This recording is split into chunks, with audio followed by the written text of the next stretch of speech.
Right, for this last part of the section, we're going to be looking at carbon, and we're going to be looking at the how it can differ in structure to make three different materials: diamond, graphite, and Buckminster fullerene. Now, because they're all made of carbon particles, but they're just arranged in different ways, they are called allotropes. Allotropes are different forms of the same element in the same physical state. Atoms of the element are arranged in different structures, and all the allotropes of carbon are solids. And as I said, it's just looking at the different structure of them that gives them different properties to do different jobs. So if we look at diamond then, diamonds are insoluble in water, and they do not conduct electricity. Some diamonds are used in cutting tools, while others may be used in jewellery. Diamonds are hard and they have a high melting point.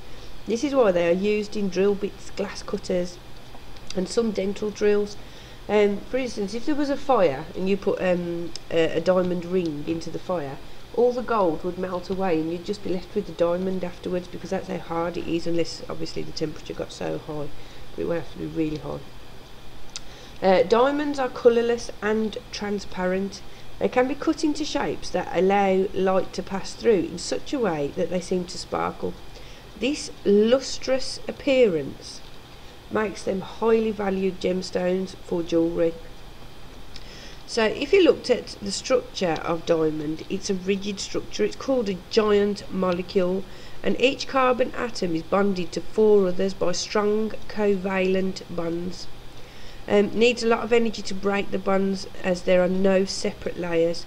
Doesn't conduct electricity. Like I said, it's insoluble in water, used in jewellery and in cutting materials. Okay, now if we looked at graphite, for instance, that's different. Graphite is black, lustrous and opaque. It's not clear. It's also soft and slippery. Pencil lead is not lead at all, but graphite. The black slippery graphite easily wears away on paper, leaving a black line. Graphite's properties also make it useful in lubricants that work in high temperatures. Oil is commonly used as a lubricant to help moving parts in machinery slide past each other easily, but it begins to break down at high temperatures. Graphite, however, is slippery and it has a high melting point. Like diamond, graphite is insoluble in water and it has a high melting point. However, unlike diamond, graphite can conduct electricity, and this makes it useful as electrodes in electrolysis. Graphite is used in the production of aluminium by the electrolysis of a mixture of molten aluminium oxide and cryolite. And if you looked at a picture of graphite and have a look in your revision guides, you'll see it looks like it's sheets of carbon with weak forces between them, and that might be the question you're asked: how come graphite can be easily broken down whereas diamond can't? And it's all to do with the structure of them, and that there's weak forces between the layers of sheets of carbon particles, whereas diamond structure looks much more different. So if we have a look at the third allotrope of carbon, we're looking at something called Buckminster fullerene. Now, some people call it the buckyball, because really it's just 60 particles of carbon arranged in a sphere. So it does look a bit like a football, which is why they call it the buckyball.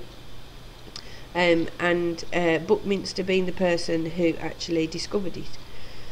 Okay, so it was discovered in 1985. Each molecule has 60 carbon atoms forming a hollow sphere.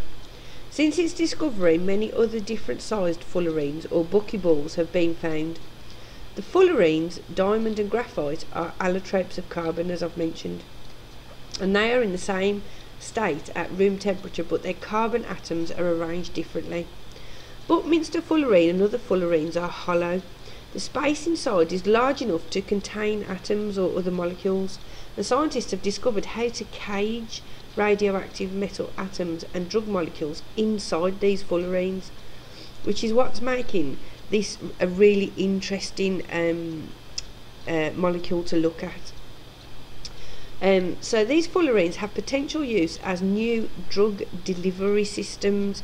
Now you may be asked for some examples of where these are used, so that's a good one. Drug delivery systems. For example, they can be coated with chemicals that cause them to gather next to cancer cells after being injected into the body. In this way, the drug can be delivered to its target without damaging the normal cells. Now if you look at nanotubes, nanotubes were built following the discovery of carbon C60 of the buckyballs. Fullerene molecules can be joined together to make these nanotubes, and these resemble a layer of graphite rolled into a tube. Nanotubes are the strongest and stiffest materials yet discovered. They are used to reinforce graphite in tennis rackets because they are so strong. Nanotubes have electrical properties. Depending on their structure, nanotubes can conduct electricity like tiny wires, or act as semiconductors for electrical circuits. It's difficult to manufacture nanotubes for electrical uses at this moment, but it looks like it's something that we'll be moving on to. So if you were asked to talk about the uses of Buckminster fullerene, then you can say that it can be a drug delivery system. Nanotubes can be used to reinforce graphite tennis rackets. Okay, so that's some uses of them. So make sure you have a look at the diagrams of buckyballs, nanotubes, diamond and graphite, and understand the difference between them.